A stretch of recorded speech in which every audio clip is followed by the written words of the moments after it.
അതിഥിയെ സന്തോഷിപ്പിക്കാൻ പെട്ടെന്ന് ഒരാൾക്ക് ഒരാണോ പെണ്ണോ ആയിക്കോട്ടെ എന്ത് ചെയ്താലാണ് അല്ലെങ്കിൽ എന്ത് പറഞ്ഞാലാണ് അതിഥി പെട്ടെന്ന് അതിഥി ഹാപ്പി ആവുന്നത്? അങ്ങനെയൊന്നുമില്ല. അങ്ങനെയൊന്നുമില്ല. അല്ലെങ്കിൽ പെട്ടെന്ന് ഇപ്പോൾ അതിഥി പെട്ടെന്ന് നോക്കിയാൽ പറയുന്നൊരു ചോദ്യം എന്തായിരിക്കും? ഞാൻ ഇപ്പോൾ ഫോർ എക്സാമ്പിൾ പറഞ്ഞപ്പോൾ എൻ്റെ അടുത്ത് പറഞ്ഞാൽ എടാ നമുക്ക് സിനിമയ്ക്ക് പോകാന്ന് പറഞ്ഞാൽ ഞാൻ ഏത് പാതിരാത്രിയാണെന്നുണ്ടെങ്കിൽ ഞാൻ പോകും. ഓ ആണല്ലേ, ഓ ഓക്കെ ഓക്കെ, മനസ്സിലായി. അങ്ങനത്തെ അതാണ് ഞാൻ ഉദ്ദേശിച്ചത്. ഇപ്പം ചായ കുടിക്കാൻ പോവാം, അങ്ങനത്തെ ചില എന്തെങ്കിലും ചോദ്യങ്ങളോ അതായത് ഏറ്റവും ആരെന്ത് പറഞ്ഞു കഴിഞ്ഞാൽ പെട്ടെന്ന് ചെയ്യാൻ റെഡി ആയിട്ടുള്ള ആ ഒരു ഹാപ്പിനെസ് തരുന്ന ഒരു എന്താണ് എനിക്ക് സംഭവം? ചായ കുടിക്കാൻ പോകുന്ന തന്നെയായിരിക്കും. അതിപ്പോൾ ഞാൻ പറഞ്ഞിട്ടില്ല. അല്ലാതെ ഉള്ളത് ഞാൻ പറയട്ടെ, ഞാൻ എവിടെയും പോവില്ല. ആണോ? ആ ഒരു ടൈപ്പാണ്. എന്ത് പറഞ്ഞാലും അവസാനം ഞാൻ പറയും ഞാനില്ല, നിങ്ങൾ പോയിട്ട് വാ. ഇതാണ് ഞാൻ എപ്പോഴും പറഞ്ഞു. എനിക്ക് എവിടെ പോവാതിരിക്കുന്ന ഇഷ്ടമാണ്. വീട്ടിൽ തന്നെ ഇരിക്കുന്നതാണ് ഇഷ്ടം. എനിക്ക് ഇഷ്ടമാണ് അത്. എന്നാൽ എങ്ങനെയിപ്പോൾ അത് പറയാ, ഇപ്പോൾ പുറത്ത് പോവാണെങ്കിൽ അത് പോവുകയും ചെയ്യും. എവിടെയാണോ അവിടെ ഇരിക്കുക എന്നുള്ളതാണ്. അതാണ് എനിക്ക് അതാണ്. ഇപ്പോൾ പുറത്ത് പോകണമെങ്കിൽ ഞാനായിരിക്കും ഏറ്റവും കൂടുതൽ എൻജോയ് ചെയ്യുക.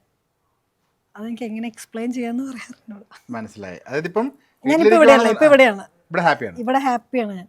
അത് ഭയങ്കര ക്വാളിറ്റി. എവിടെയും അഡ്ജസ്റ്റ് ആവുക എന്നുള്ളത് അങ്ങനെ ആയിരുന്നില്ല മുമ്പ്, പക്ഷെ ഇപ്പൊ എന്തോ അങ്ങനെ തന്നെ ആയിപ്പോയത്. ഭയങ്കര അത് ഞാൻ എൻജോയ് ചെയ്യുന്നുണ്ട് ഇപ്പോൾ. അതിനെന്തെങ്കിലും ഒരു റീസൺ ഉണ്ടോ? അറിയില്ല, മേ ബി നമ്മുടെ ലൈഫ് ജേണിയൊക്കെ തന്നെ ആയിരിക്കും. സോ എനിക്ക് ഭയങ്കര ഇഷ്ടമാണ്. അപ്പം നമ്മൾ പലരും പറഞ്ഞു കേട്ടിട്ടുണ്ട് നമ്മൾ പ്രസന്റ് ആയി ഇരിക്കുക, എവിടെയാണോ അവിടെ. അത് നമ്മൾ എപ്പോഴും ഇവിടെ ഇരിക്കുമ്പോൾ ഏറ്റവും കൂടുതൽ അത് എക്സ്പീരിയൻസ് ചെയ്താൽ ക്ലാസ് റൂമിലിരിക്കുമ്പോഴാണ്.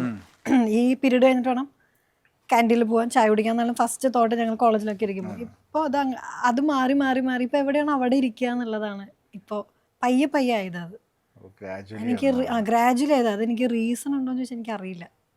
ഭയങ്കര നല്ല മാറ്റമാണ്. പക്ഷെ ഞാനത് ഇഷ്ടപ്പെടുന്നുണ്ട്. നമ്മളൊരു ഗസ്റ്റിനെ വിളിക്കുന്നതിന് മുന്നേ നമുക്ക് ജസ്റ്റ് നമ്മൾ യൂട്യൂബ് നോക്കും. ഇപ്പോൾ ആദിത്യ രവി ലേറ്റസ്റ്റ് ന്യൂസ് എന്നൊക്കെ നോക്കും. അപ്പം അതിൽ എനിക്ക് ഭയങ്കര ഇൻട്രസ്റ്റിംഗ് ആയിട്ട് തോന്നിയ രണ്ട് കാര്യമുണ്ട്. ഒന്ന്, ഏതോ ഒരു ചാനലിൽ കൊടുത്തേക്കുക അതിഥി രവീസ് ലൈഫ് സ്റ്റൈൽ ആണോ?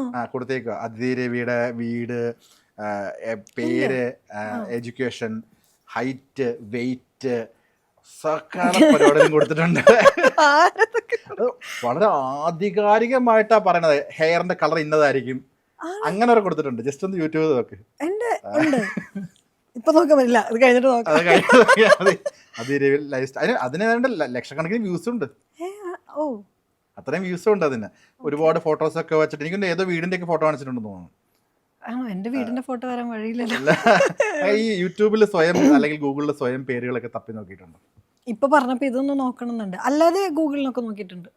പിന്നെ യൂട്യൂബിൽ ഞാൻ ഗൂഗിളിൽ ഇപ്പൊ ഇൻസ്റ്റാഗ്രാമിൽ നോക്കും. എന്റെ ടാഗ് എവിടെയെങ്കിലും വല്ല ഇപ്പൊ കൂടുതൽ വീഡിയോസ് ഒക്കെ വരില്ല, അപ്പൊ അത് നോക്കാറുണ്ട്.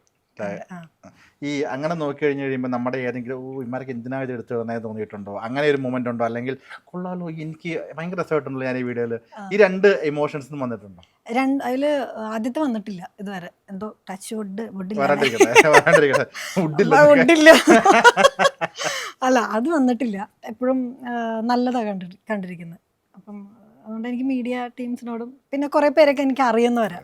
അപ്പൊ അതുകൊണ്ട് അവരൊക്കെ വളരെ നല്ല വീഡിയോസ് ഇതുവരെ എടുത്തിട്ടുള്ളത്. ഇനി അങ്ങനെ തന്നെ മാറ്റരുത്. അതുപോലെ രണ്ടാമത് ഞാൻ നോട്ട് ചെയ്തത് ഒരു ഗുരുവായൂർ അമ്പലത്തിൽ കൂടി നിങ്ങൾ 4 പേര് നടന്നു വന്ന ഒരു വീഡിയോ. അത് ആരെടുത്താന്ന് എനിക്കറിയില്ല. 1-2 റീലുകൾ ഞാൻ കണ്ടു. ഈ ദൈവം എന്ന് പറയുന്ന ഒരു കൺസെപ്റ്റ് ശരിക്കും പറഞ്ഞാൽ എന്താണ് അതിഥി ദേവിയുടെ പോയിന്റ്? ആക്ച്വലി അത് ഇപ്പോൾ മതപരമായിട്ടില്ല എനിക്ക്. ഫസ്റ്റ് ഓഫ് ഓൾ അതില്ല. ഏതിപ്പോൾ പള്ളിയിലാണെങ്കിലും ഞാൻ പോകും. മറ്റേ മുസ്ലിം പള്ളിയിൽ കയറാൻ പറ്റാത്തതുകൊണ്ട്, അല്ലെങ്കിൽ അവിടെയും പോയിരുന്നതാണ്. കാരണം ഇതിൻ്റെയൊക്കെ ഒരു എനർജിയിൽ എല്ലാവരും ഇപ്പം കുറേയൊക്കെ അങ്ങനത്തെ ഫോളോ ചെയ്യുന്നത് തുടങ്ങിയ ഒരു കാലഘട്ടമാണ്.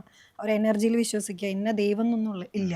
പക്ഷെ ചില പോസിറ്റീവ് എനർജി. അപ്പോൾ അത് എനിക്ക് അമ്പലങ്ങളിൽ ദൈവത്തിൽ ഞാൻ എവിടെ ഒരു എനർജി ഉണ്ടല്ലോ, അല്ലാതെ നമ്മളൊന്നും ഇവിടെ ഇല്ലല്ലോ.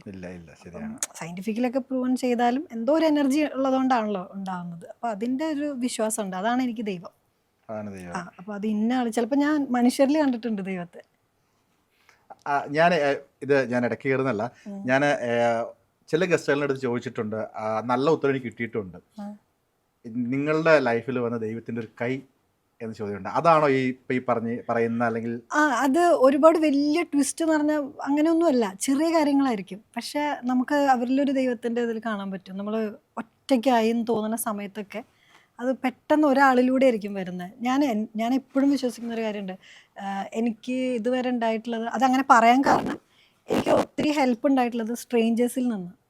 ഓ ഞാൻ എക്സ്പെക്ട് ചെയ്ത ആളുകളൊന്നും തന്നെ ഹെൽപ്പ്, നമ്മൾ പറയുമല്ലോ ഹെൽപ്പ് അല്ലെങ്കിൽ ഒരു സഹായം, ചെറുതാണെങ്കിലും വലുതാണെങ്കിലും. പ്രതീക്ഷിച്ചവരിൽ നിന്നും എനിക്ക് വന്നിട്ടുള്ള എല്ലാം സ്ട്രേഞ്ചേഴ്സ്. അപ്പം ഇവരെങ്ങനെ വന്നു? അതിലൊരു ദൈവത്തിൻ്റെ കൈയുള്ളതുകൊണ്ടല്ലോ. ഉറപ്പായിട്ടും. അപ്പം അതെനിക്ക് അങ്ങനെ ഞാൻ അതിൽ വിശ്വസിച്ച് തുടങ്ങി മനുഷ്യരിൽ.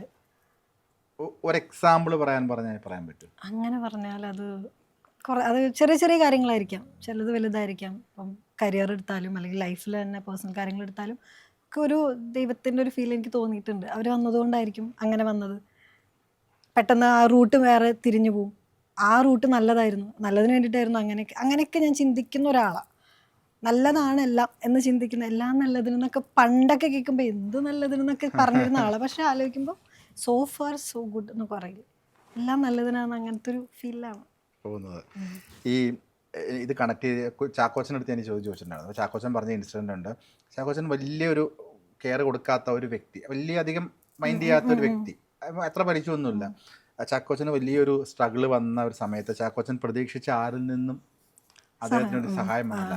ഒരിക്കലും പ്രതീക്ഷിക്കാതെ ഈ വ്യക്തി വന്ന് ചാക്കോച്ചൻ്റെ ആ ആവശ്യം എന്താണോ അത് മുഴുവൻ കൊടുത്തിട്ട് ഇദ്ദേഹം പോയി എന്ന് പറയുന്നത്. ഇന്നും ചാക്കോച്ചൻ അത് എന്ന് പറയുമ്പോൾ ചാക്കോച്ചൻ അത് പറയുന്ന ഫീലിൽ നമുക്ക് കിട്ടും എത്രത്തോളം ഒരു ഗ്രാറ്റിറ്റ്യൂഡ് ചാക്കോച്ചൻ ആ വ്യക്തിയുടെ അടുത്തുണ്ട്. അപ്പം ഇതേ ചോദ്യമായിരുന്നു ചാക്കോച്ചൻ ചോദിച്ചത്, ദൈവത്തിന്റെ കൈ എന്നുള്ളത്. അപ്പം അദ്ദേഹത്തിനാണ് ചാക്കോച്ചൻ ദൈവത്തിന്റെ കൈ. എനിക്കങ്ങനെ അങ്ങനെ പ്രത്യേകം പറയാനില്ല. ഒരുപാട് കുട്ടി ഇൻസിഡൻസും എനിക്കൊരു ആകത്തുക എനിക്കിപ്പോഴും പറയാനുള്ളൂ. ഇപ്പം ഞാൻ ചോദിച്ചു, പ്രതീക്ഷിച്ചവരിൽ നിന്ന് സഹായം കിട്ടിയില്ല എന്ന് പറഞ്ഞല്ലോ. അപ്പം നമ്മളിപ്പോൾ ഒരാൾക്കൊരു നമ്മളൊരു കാര്യം ചെയ്തു കൊടുക്കുന്നു.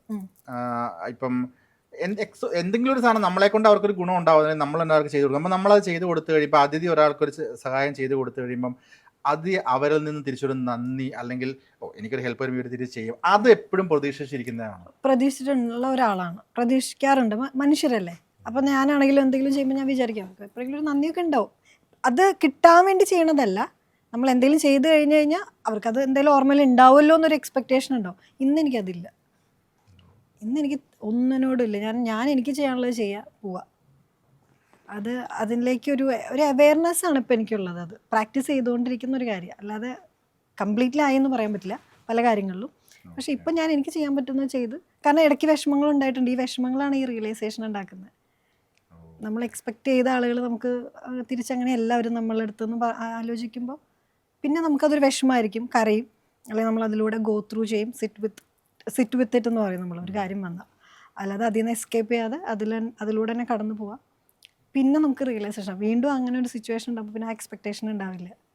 പിന്നെ നമുക്ക് ഭയങ്കര സന്തോഷം, ഓക്കെയാണ് ഞാൻ, ഓക്കെ ഫൈൻ, ആ ഒരു മൂഡ് വരും. ആ ഒരു ഇമോഷണലൊക്കെ ആ സ്റ്റേജൊക്കെ കഴിഞ്ഞ് അടുത്ത ലെവലിലേക്ക് ചവിട്ടിയല്ലേ ശരിക്കും പറഞ്ഞു കഴിഞ്ഞാൽ. ഹാൻഡിൽ ചെയ്യാൻ, ഇമോഷൻസ് കൺട്രോൾ ചെയ്യാൻ, അതൊക്കെ എനിക്ക് മെച്ചൂരിറ്റി വരുന്നതിൻ്റെ ആയിരിക്കും, പ്രായം മാറുന്നതിൻ്റെ ആയിരിക്കും ഒരു പക്ഷേ മാറുന്നത്. അറിയില്ല, അതെന്തെങ്കിലും ബുക്സ് വായിക്കുന്നതിൻ്റെ ആയിരിക്കും. ഇല്ല, ബുക്സ് വായന കുറവുള്ള ആളാണ് ഞാൻ പഠിച്ചിരിക്കുന്ന എൻ്റെ ഓൺ എക്സ്പീരിയൻസ് തന്നെയാണ്. അത് പറയുമ്പോൾ ഇപ്പോൾ വിചാരിക്കും വലിയ എക്സ്പീരിയൻസ് ഒക്കെ ഉള്ള, അങ്ങനെയല്ല. നമ്മളൊന്ന് തിരിഞ്ഞു നോക്കിയാൽ, അല്ലെങ്കിൽ ഇപ്പോൾ ഒന്ന് ഒബ്സർവ് ചെയ്താൽ നമുക്ക് കുറേ കാര്യങ്ങൾ പഠിക്കാൻ പറ്റും എക്സ്പീരിയൻസ് ചെയ്യുന്നത്. അത് നല്ല രീതിയിൽ കാണുന്നതുകൊണ്ട് എനിക്കത് ഓക്കെയാണ്.